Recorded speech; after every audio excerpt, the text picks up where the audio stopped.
very important to engage them. Team spirit, team of progress, I think it's very, spirit of progress is very important. We have to every day do better than the day before, you know, this is important. And also spirit of growth, this is important too.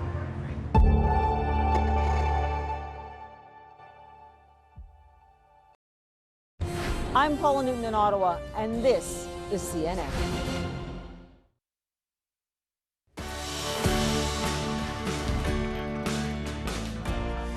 High-stakes talks in Turkey being called a threat of global magnitude if grain doesn't begin moving out of Ukraine again. Maite wore green high-top Converse with a heart she had hand-drawn on the right toe because they represented her love of nature. Camilla's got these shoes. Can you show these shoes, please? Well, a Hollywood heavyweight puts a harsh spotlight on the devastation from the Uvalde school massacre. Today, we hear from the survivors. Plus, the sharpness of the slowdown is really concerning. We think it's the biggest slowdown of the global economy in 80 years. I think many countries will see a recession in this cycle. Well, a stark warning with the global economy on the brink. Recessions may be unavoidable.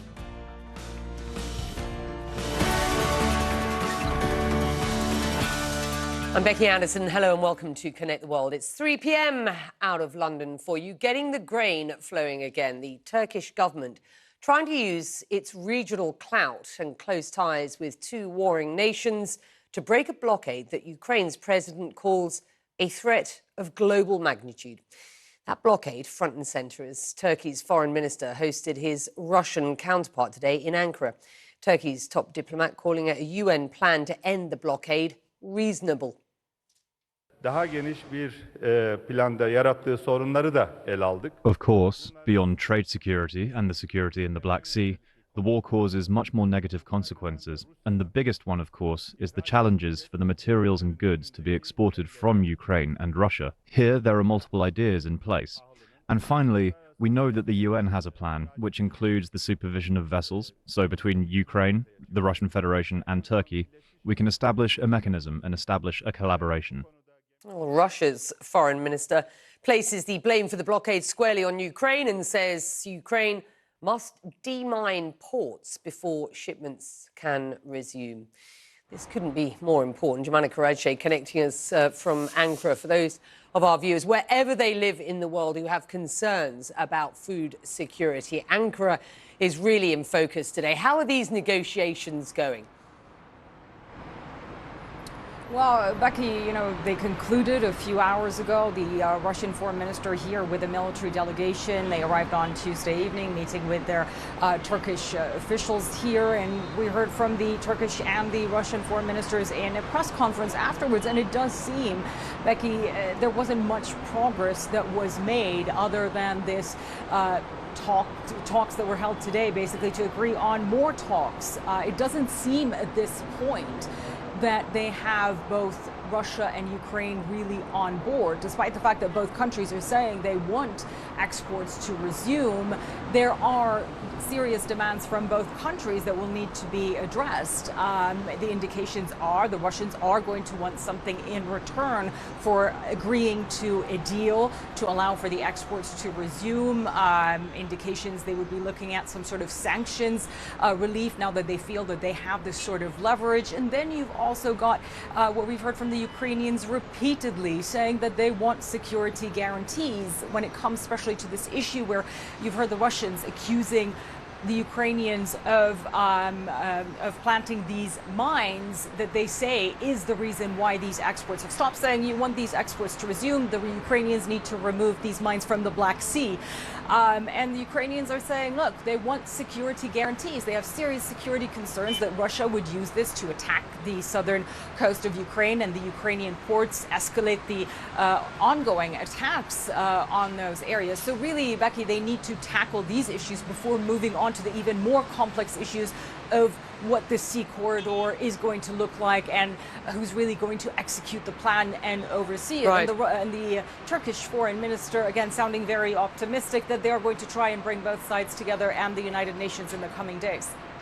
Well, one can only hope that they can, get this right, because you bring up a very good point. How would this grain corridor work? Should it be a workable option? Is it clear at this point, briefly?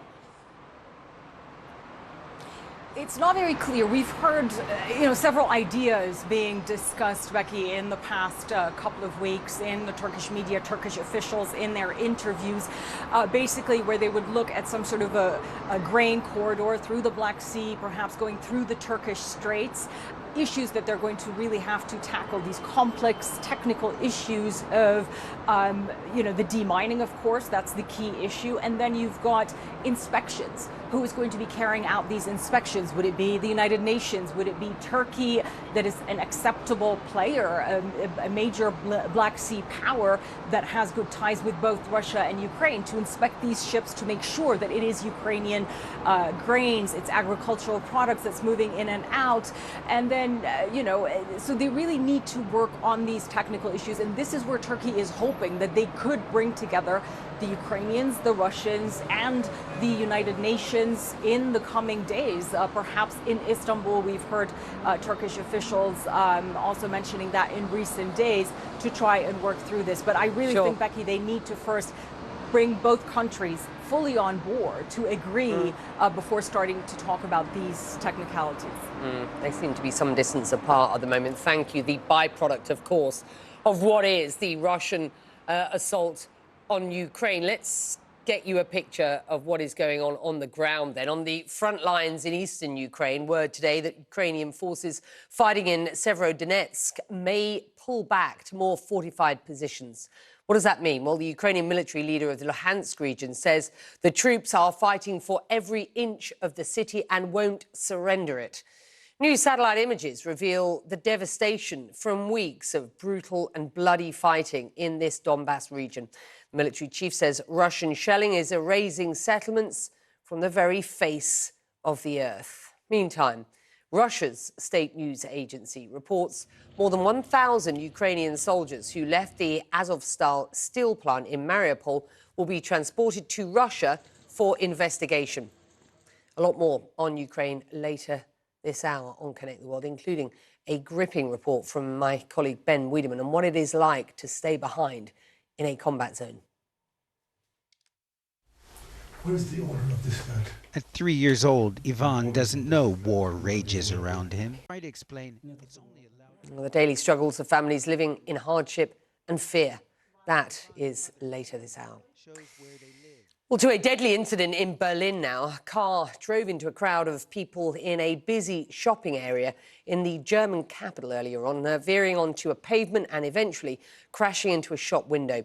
Police say one person was killed and several injured, including 6 people with life-threatening injuries.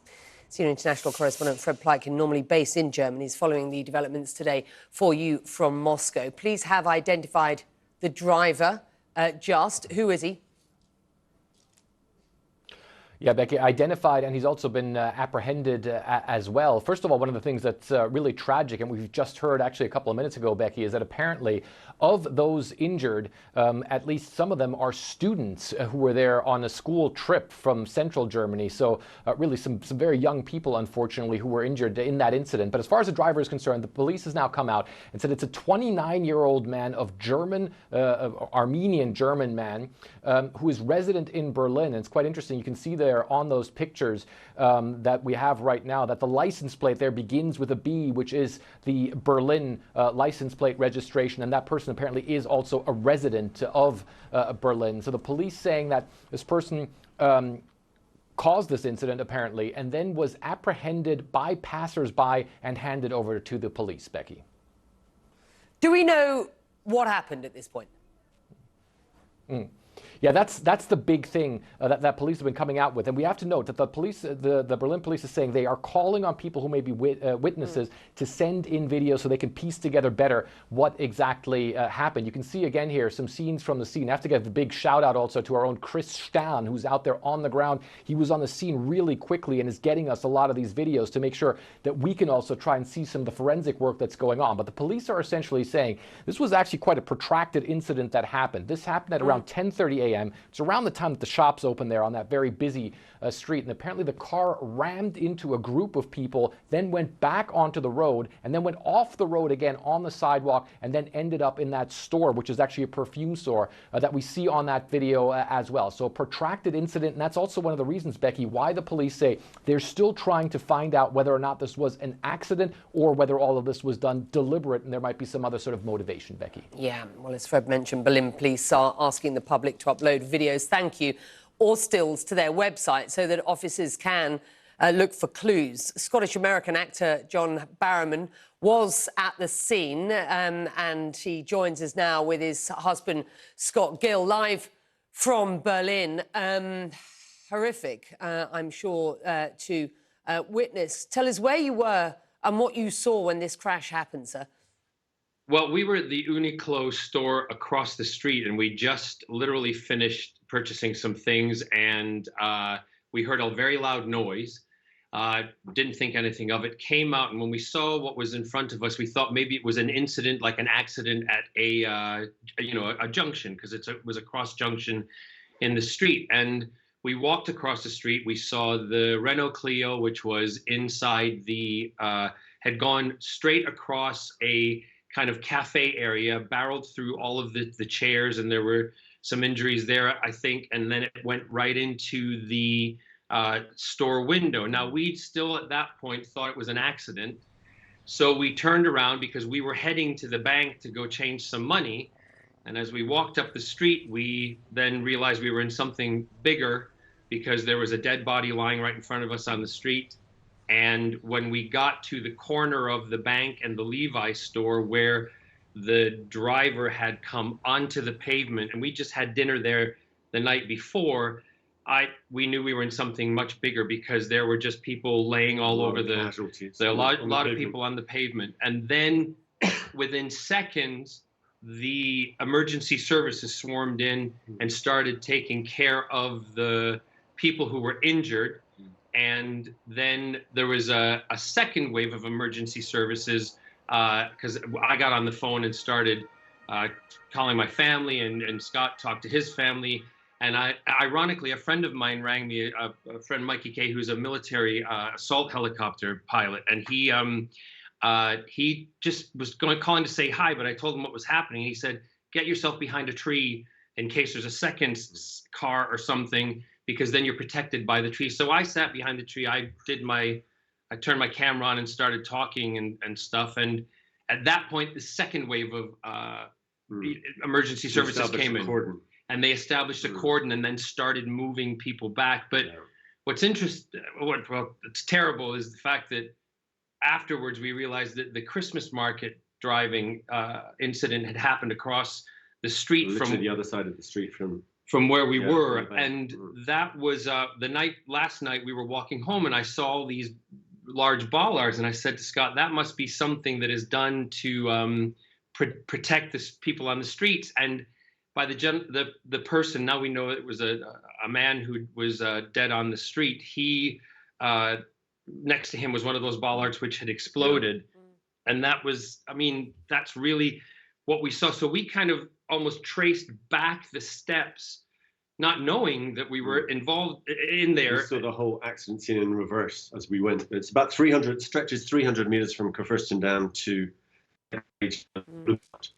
and we literally walked the whole accident scene in reverse. And it wasn't until we got halfway through it that we realized it was a much bigger incident. It wasn't just a single accident. It was obviously connected to a number of incidents down the street. So and I know that they're still under investigation and they're still checking all that out. But clearly, if it was somebody who passed out at the wheel, they couldn't.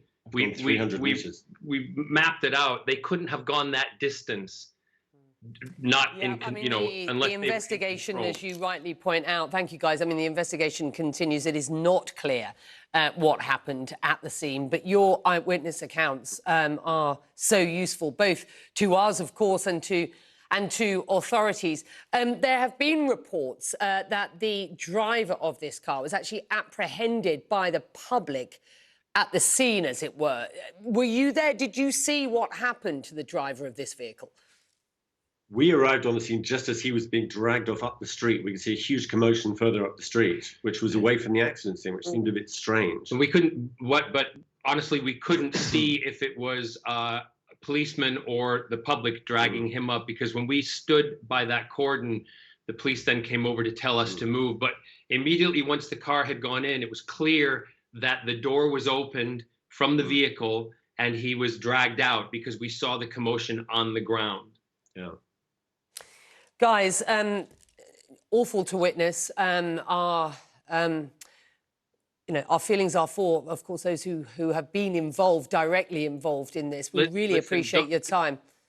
Yeah, don't worry about. We're fine. We feel sad for those people who got up in the morning to go have breakfast and to walk across the street to go to the bank, and they were barreled down. It's just awful. And that poor teacher. No, I totally understand. Thank you both for joining us this hour. Thank you. Thank you. Well, this just in. Prosecutors here in the United Kingdom have authorised indecent assault charges to be filed against disgraced movie producer Harvey Weinstein. Now, they stem from an alleged incident involving a woman in London in 1996. The charges follow a review of a Metropolitan Police investigation. Weinstein has denied all of the allegations against him. Coming up, a Hollywood star from Uvalde, Texas, makes an impassioned plea for action on gun reform. That is just ahead.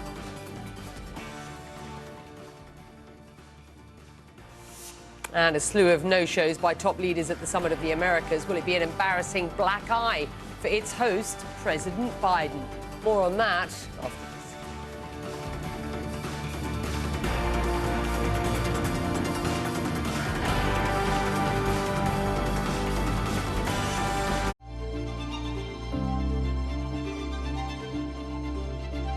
Inside Africa, in association with Zenith Bank. See the situation of the country and people complaining about unemployment, I was like, this doesn't make any sense. Bright Jaja is on a mission to change that by first working to change the public's perception of trade work in Nigeria. We just create a system that supports training. We identify experts, match them with people who want to train, and then they run an apprenticeship program for about 3 months to a year. Some of the trade that we focused on are carpentry, tiling, graphic design, web design, makeup, basically everything technical and vocational. Bright says I Create Africa has had a big impact and has even bigger goals. It's changing things. When it comes to the people that we've trained directly and connected to jobs directly, they're over 20,000. Our goal is to hit 5 million in the next 5 years.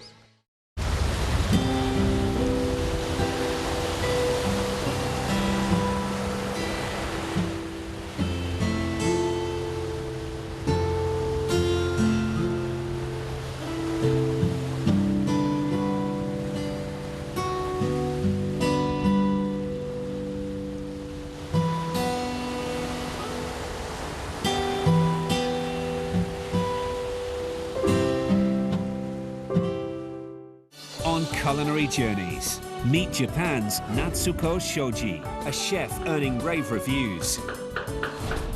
Inspired by art, she is a rising star in French cuisine and in an industry where men dominate. See how she overcame life's challenges despite the odds and is now paving the way for a new generation. Culinary Journeys, Sunday on CNN, in association with Ajinomoto.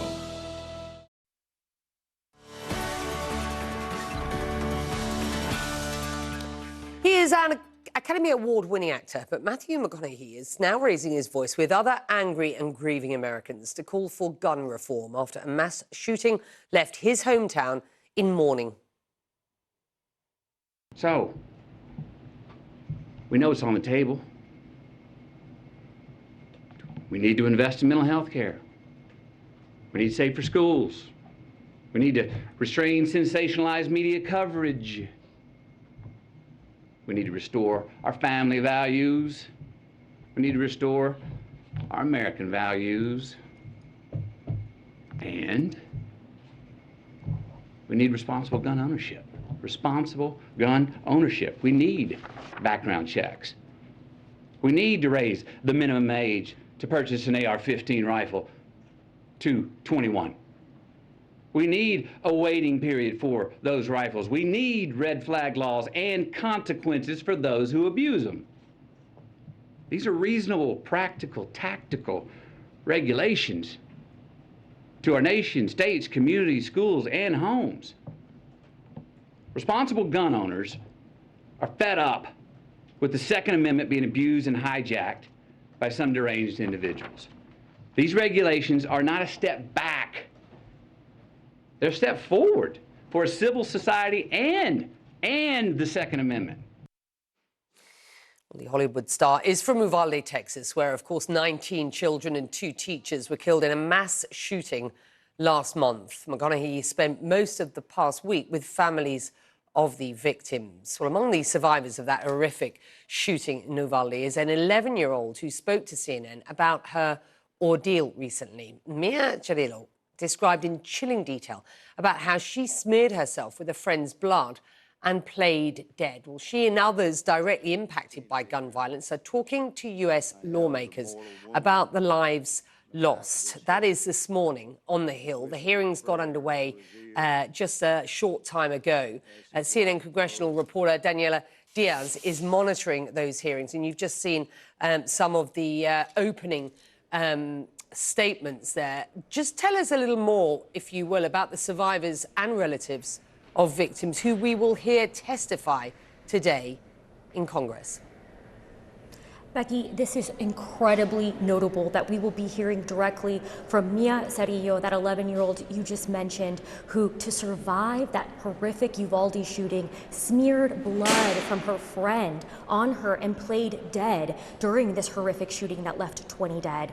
That's how she survived. She's actually going to give video testimony during this hearing in moments from now. Her father is introducing her. Other than Mia Cirillo, who we will hear from, there's also going to be Felix and Kimberly Rubio, the parents of Lexi Rubio, a 10-year-old victim of the shooting, and they plan to plead to lawmakers, directly to Republicans, Becky, who do not support some of these measures that Democrats want to push in Congress on gun safety reform. They want to plead that they try to ban AR-15s. They do not understand why this weapon is sold in the United States, how this weapon was able to get in the hands of an 18-year-old who shot up this elementary school just 2 weeks ago. We will hear directly from them as well. But really what they want is to turn Republicans' minds and convince them to support gun safety reform here on Capitol Hill, because it is Republicans who remain the obstacle for trying to pass any sort of gun safety reform. Becky.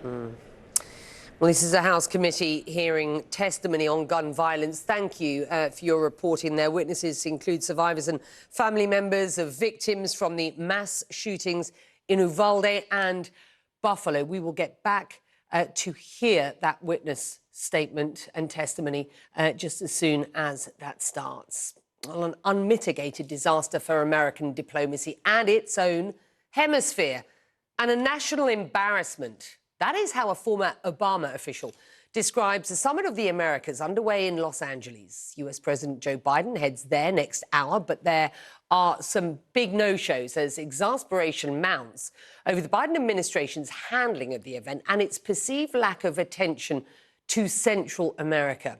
Now, Mexico's president boycotting the summit because Cuba, Nicaragua and Venezuela weren't invited. Other heads of state are also staying away, including the leaders of Honduras, Guatemala and El Salvador. All countries Vice President Kamala Harris is working with to stem the massive numbers of migrants flocking to the US border.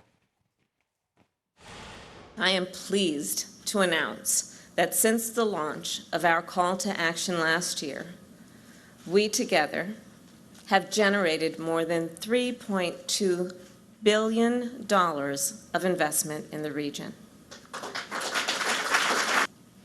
And when we provide economic opportunity for people in Central America, we address an important driver of migration. Well, even so, a migrant caravan of more than 2,000 people is heading towards the US from southern Mexico right now. That is according to the United Nations. CNN White House reporter Kevin Liptak joins me now to talk about all of this. And that caravan likely organised to happen at the time of this summit. The US doesn't get to host a summit like this very often. The Biden administration is downplaying these absences, but there's enough people, both inside and outside of the administration, suggesting this is a big mess. How do we get to this point? Well, and I think that one of the biggest issues is that this is all that anyone's talking about, is who is not coming to this summit. And as you said, these summits are really about the symbolism, about convening the hemispheric leaders here in Los Angeles and really reasserting the U.S.'s commitment to focus on this region after it had been largely ignored under President Trump. And what President Biden wanted to do was sort of show that he was committed to this. They had been planning this summit for at least a year. They identified Los Angeles as the venue in January, but it really had been in the last several months or so that you did start to see these cracks emerging among countries in the region because the United States said that it wouldn't invite the leaders of those autocratic nations, but the U.S. sort of refused to say whether they would invite lower level representatives or other kinds of representatives from those governments. So this sort of drama soap opera played out really up until the week that the summit started, and finally on Monday,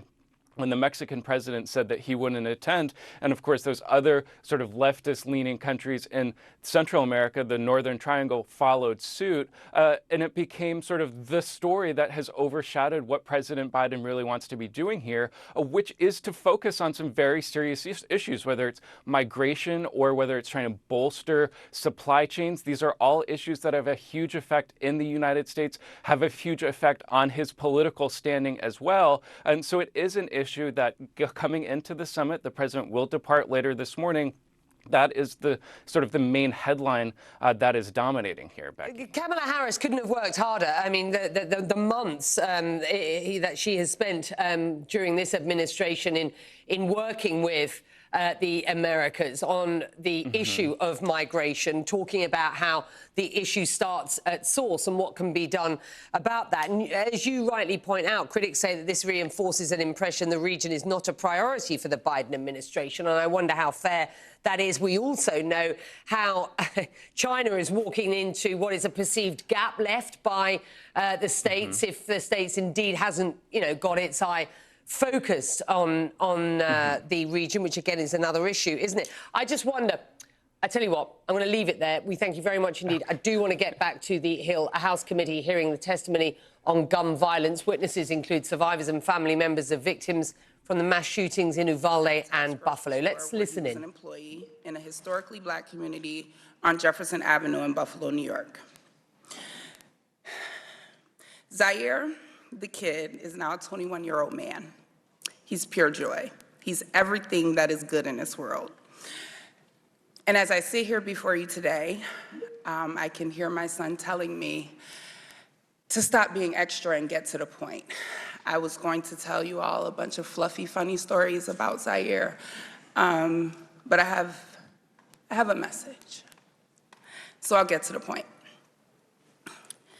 As Director of Diversity and Inclusion with New York State Senator Tim Kennedy's office, stories of gun violence and racism are all too familiar, but now these stories are Zaire stories. These problems literally knocked on my front door. These are issues that as a country we do not like to openly discuss. Domestic terrorism exists in this country for 3 reasons. America is inherently violent. This is who we are as a nation. The very existence of this country was founded on violence, hate, and racism, with the near annihilation of my Native brothers and sisters. My ancestors brought to America through the slave trade were the first currency of America. Let me say that again for the people in the back. My ancestors, the first currency of America, were stripped of their heritage and culture, separated from their families, bargained for on auction blocks, sold, beaten, raped, and lynched. Yet I continuously hear after every mass shooting that this is not who we are as Americans and as a nation. Hear me clearly. This is exactly who we are. Education. Majority of what I have learned about African American history, I did not learn until I went to college, and I had to choose those classes. Why is that? Why is African American history not a part of American history? African Americans built this country from the ground up. My ancestors' blood is embedded in the soil. We have to change the curriculum in schools across the country so that we may adequately educate our children. Reading about history is crucial to the future of this country. Learning about other cultures, ethnicities, and religions in schools should not be something that is up for debate. We cannot continue to whitewash education, creating generations of children to believe that one race of people are better than the other. Our differences should make us curious, not angry. At the end of the day, I bleed, you bleed. We are all human. That awful day that will now be a part of the history books, hopefully, let us not forget to add that horrific day to the curriculum that we teach our children. Guns. The 18-year-old terrorist who stormed into my community armed with an AR-15, killing 10 people and injuring 3 others, received a shotgun from his parents for his 16th birthday. For Zaire's 16th birthday, I bought him a few video games, some headphones, a pizza, and a cake. We are not the same. How and why? And what in the world is wrong with this country? Children should not be armed with weapons. Parents who provide their children with guns should be held accountable. Lawmakers who continuously allow these mass shootings to continue by not passing stricter gun laws should be voted out. To the lawmakers who feel that we do not need stricter gun laws, let me paint a picture for you. My son, Zaire, has a hole in the right side of his neck, 2 on his back, and another on his left leg, caused by an exploding bullet from an AR-15. As I clean his wounds, I can feel pieces of that bullet in his back. Shrapnel will be left inside of his body for the rest of his life. Now I want you to picture that exact scenario for one of your children. This should not be your story or mine.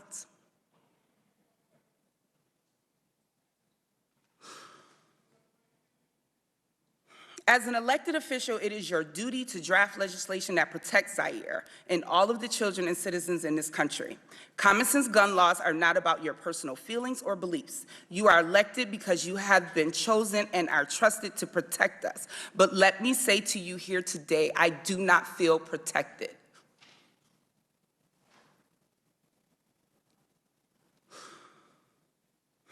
No citizen needs an AR-15. These weapons are designed to do the most harm in the least amount of time. And on Saturday, May 14th, it took a domestic terrorist just 2 minutes to shoot and kill 10 people and injure 3 others. If after hearing from me and the other people testifying here today does not move you to act on gun laws, I invite you to my home to help me clean Zaire's wounds so that you may see up close the damage that has been caused to my son and to my community. To the families of Ruth Whitfield, Pearl Young, Catherine Massey, Hayward Patterson, Celestine Cheney, Geraldine Talley, Aaron Salter, Andre McNeil, Marcus Morrison, and Roberta Drury, I promise that their deaths will not be in vain. Zaire and I promise to use our voice to lift their names, and we will carry their spirit with us as we embark on this journey to create change. I know that their collective souls watched out for Zaire that day, and I am eternally grateful to them for that. To the east side of Buffalo, I love you. I'm speaking directly to my people, to my hood. From Bailey to Broadway, to Kensington, to Fillmore, to Delavan, to Jefferson, and every street in between. Just like the potholes that we want filled in, yes, I keep it real, together we will continue to fill those streets with love. No matter what people say about the east side of Buffalo, we will not be broken. I was born there, raised there. I raised my son there, I still live there. And I do the majority of my professional work on the east side of Buffalo. I vow to you today that everywhere I go, I will make sure that the people hear the real stories of our people. For too long, our community has been neglected and starved of the resources that we so greatly need. I promise that I will not stop pushing for more resources to be funneled into the east side of Buffalo. Each and every person that lives within that community, we are family. Not a perfect community, but I know that we are love. To the greater Buffalo area, to everyone from around the country and the world who have reached out and loved on us. On behalf of Zaire, Zaire's father, Damian Goodman, my mother, my father, my sisters, my brothers, and myself, we thank you. We thank you for all of your thoughts and your prayers. Thank you for all of the love and support you have shown us during this difficult time. But I also say to you today, with a heart full, from the outpouring of love that you all so freely gave us, your thoughts and prayers are not enough. We need you to stand with us in the days, weeks, months, and years to come, and be ready to go to work and help us to create the change that this country so desperately needs. And I will end with a quote from Charles Bloom in his book, The Devil We Know. Race, as we have come to understand it, is a fiction, but racism, as we have come to live it, is a fact. The point here is not to impose a new racial hierarchy, but to remove an existing one. After centuries of waiting for white majorities to overturn white supremacy, it is to me that it has fallen to Black people to do it themselves. And I stand at the ready. Zaire, this is for you, kid. Happy birthday. Thank you. Dr. Guerrero, you are now recognized for your testimony. Thank you. Thank you, Chairwoman. My name is Dr. Roy Guerrero. I'm a board-certified pediatrician and was present at Uvalde Memorial Hospital the day of the massacre on May 24th, 2022 at Robb Elementary School. I was called here today as a witness, but I showed up because I am a doctor. Because how many years ago I swore an oath to do no harm. After witnessing firsthand the carnage in my hometown of Uvalde, to stay silent would have betrayed that oath. Inaction is harm. Passivity is harm. Delay is harm. So here I am, not to plead, not to beg or convince you of anything, but to do my job, and hope that by doing so, it inspires the members of this House to do theirs. I've lived in Uvalde my whole life. In fact, I attended Robb Elementary School myself as a kid. As often is the case with us grown-ups, we remember a lot of the good and not so much of the bad. So I don't recall homework or detention. I remember how much I loved going to school. What a joyful time it was. Back then, we were able to run between classrooms with ease to visit our friends.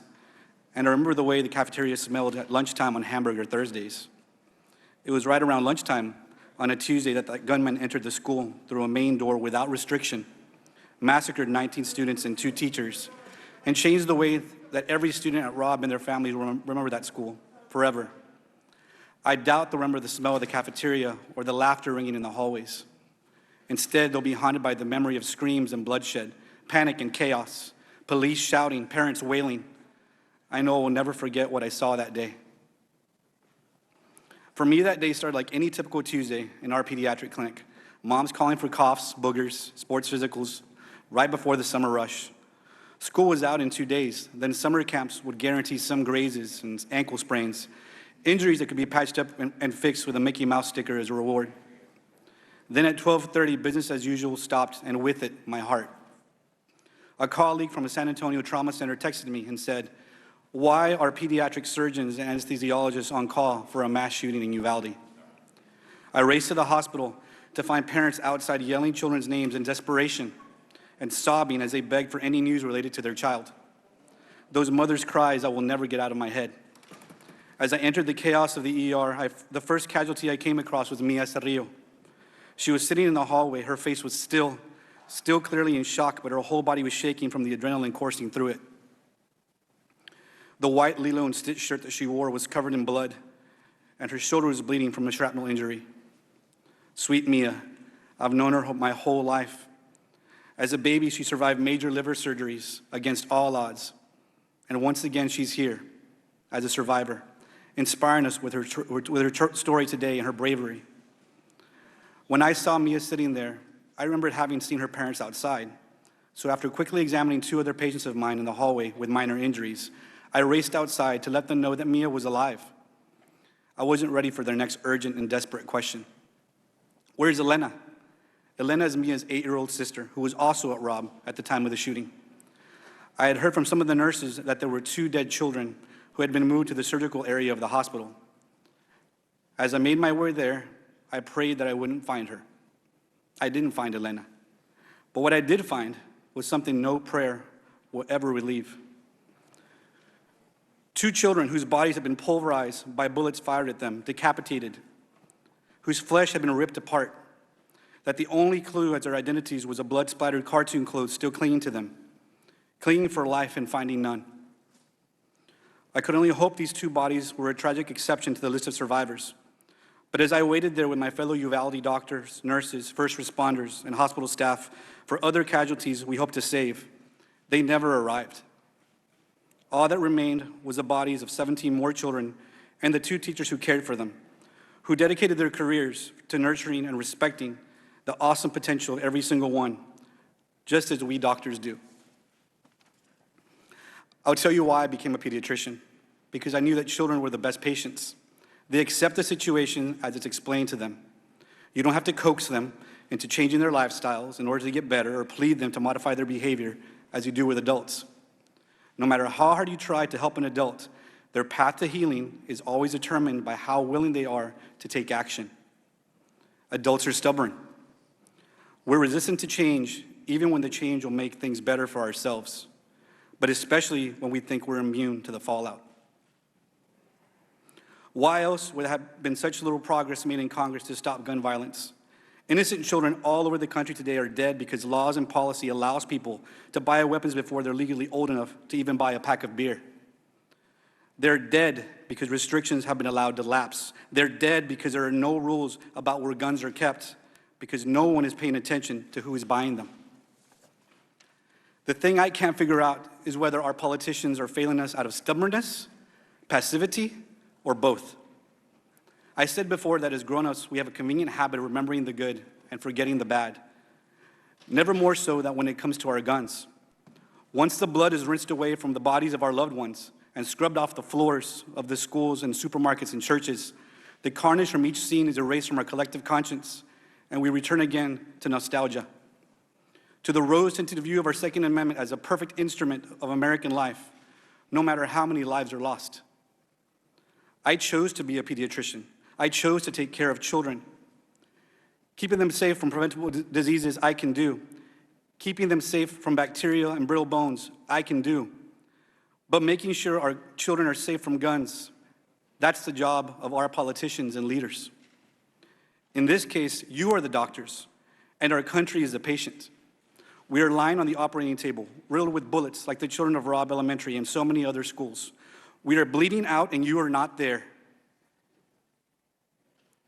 My oath as a doctor means that I signed up to save lives. I do my job. And I guess it turns out that I am here to plead, to beg, to please, please do yours. Thank you. We will now play the video from Mia.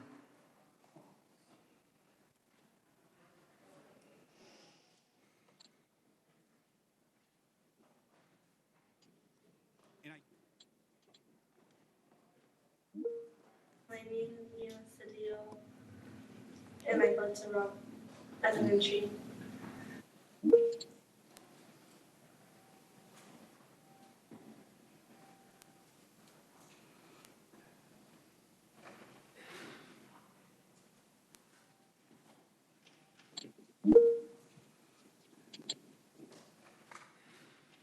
We were just watching a movie, and then she got an email, and then she went to go lock the door, and he was in the hallway, and she got an email, and then she went to go lock the door, and he was in the hallway, and they made eye contact, and then she went back in the room and she told us go hide, and then we went to go hide behind my teacher's desk and behind the backpacks, and then he shot the little window, and then he went to the other classroom, and then he went, there's a door between our classrooms, and he went through there and shot my teacher and told my teacher goodnight, and shot her in the head. And then he shot some of my classmates and the whiteboard. When I went to the barracks, he shot my friend that was next to me, and I thought he was gonna come back to the room, so I grabbed the blood and put it all over me. And What did you do then when you put the blood on yourself? just stay quiet, and then I got my teacher's phone and called 911. And what did you tell 911? I told her that we need help and to send the police in our classroom.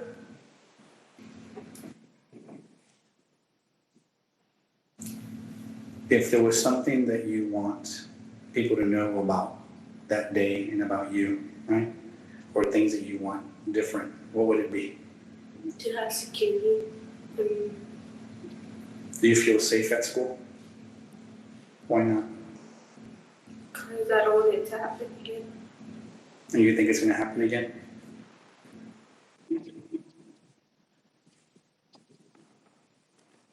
Mr. Cirillo, you're now recognized. Hello. Hello, today I play with Ing Ramwick and do everything because she was daddy's little girl. I have 5 kids and she's the middle child. I don't know what to do because I think I would have lost my baby girl. My baby girl is the world 'cause not only once, but twice she came back to us. She's everything, not only for me, but her siblings and her mother. I thank y'all for letting me be here and speak out, but I wish something will change, not only for our kids, but every single kid in the world, because schools are not safe anymore. Something needs to really change. Thank you. Thank you for your testimony, and I understand you are now leaving. We thank you for sharing your story. Thank you, and Mr. and Mrs. Rubio, you are now recognized for your testimony. I am Kimberly Rubio. This is Felix Rubio. We're the parents of Alexandria Anaya, best known as Lexi Rubio, and 5 other children who all attended Uvalde Public Schools during the 2021-2022 school year. Calissa, who completed high school this year, Isaiah, who attends Uvalde High School, David Morales Junior High, Jalila Flores Elementary, and our 2 youngest children, Julian 8 and Lexi 10, who were at Robb Elementary. On the morning of May 24th, 2022, I dropped Lexi and Julian off at school a little after 7 a.m. My husband and I returned to the campus at 8 a.m. for Julian's award ceremony, and again at 10:30 a.m. for Lexi's award ceremony. Lexi received the Good Citizen Award and was also recognized for receiving all A's.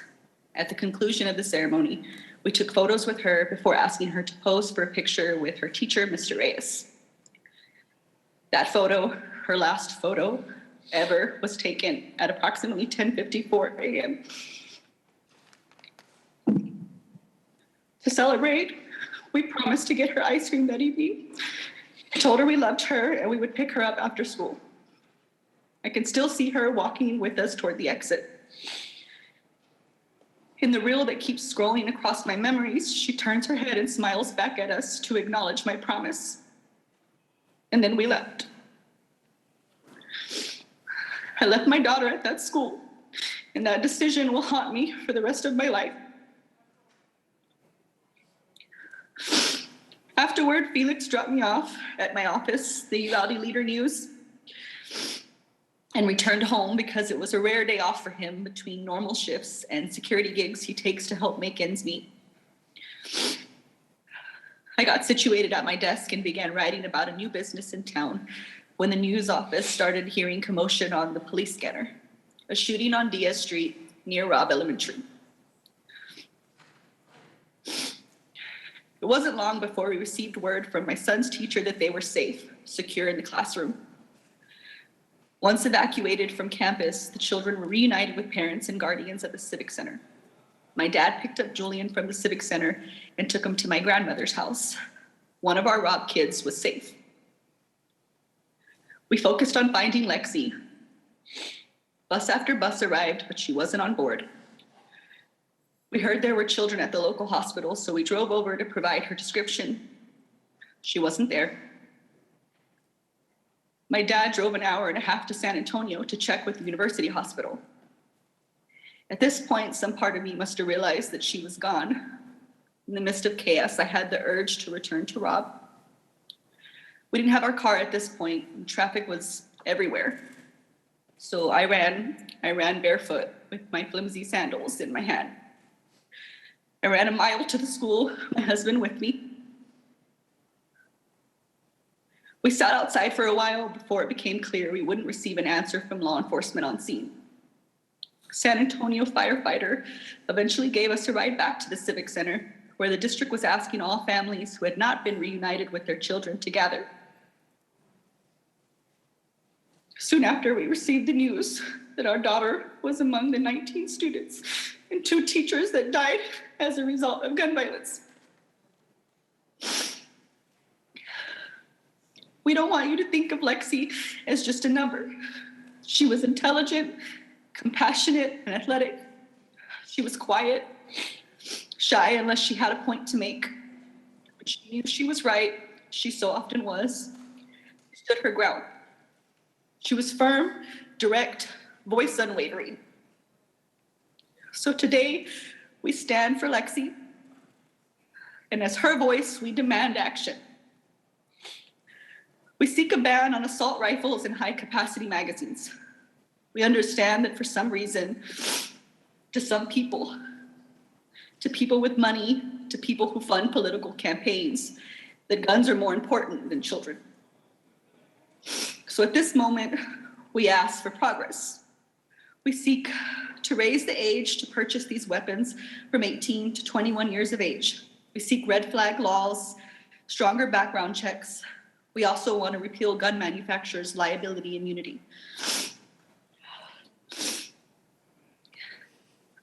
You've all seen glimpses of who Lexi was, but I also want to tell you a little bit about who she would have been.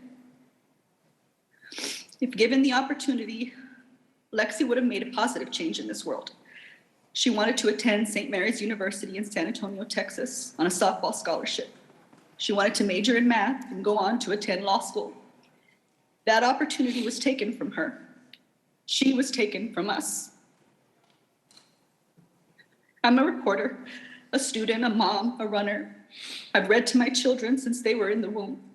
My husband is a law enforcement officer, an Iraq war veteran. He loves fishing and our babies. Somewhere out there, there is a mom listening to our testimony, thinking, I can't even imagine their pain, not knowing that our reality will one day be hers, unless we act now. Thank you for your time.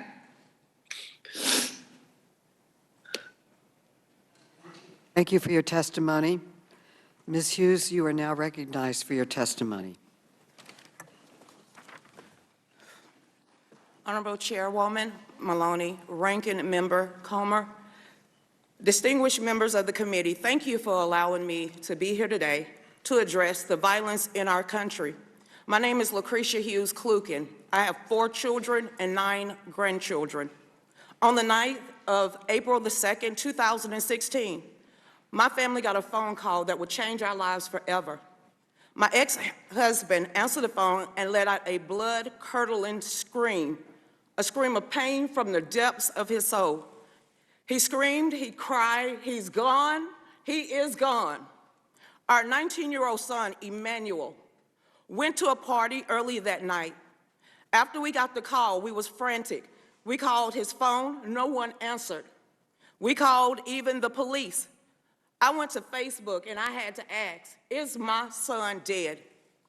I found out that he was shot point blank in the head and killed while playing dominoes. No one spoke up for weeks, and the killer was on the run. No one was going to snitch, but that is the street life. Words can't describe how hard it is to bury a child. I ache for anyone and all who have done the same. My son's death was a result of a criminal with an evil heart and a justice system failing to hold him accountable for the laws he had already broken. You see, a convicted felon killed my son with an illegally obtained gun. Our gun control lobbyists and politicians claim that their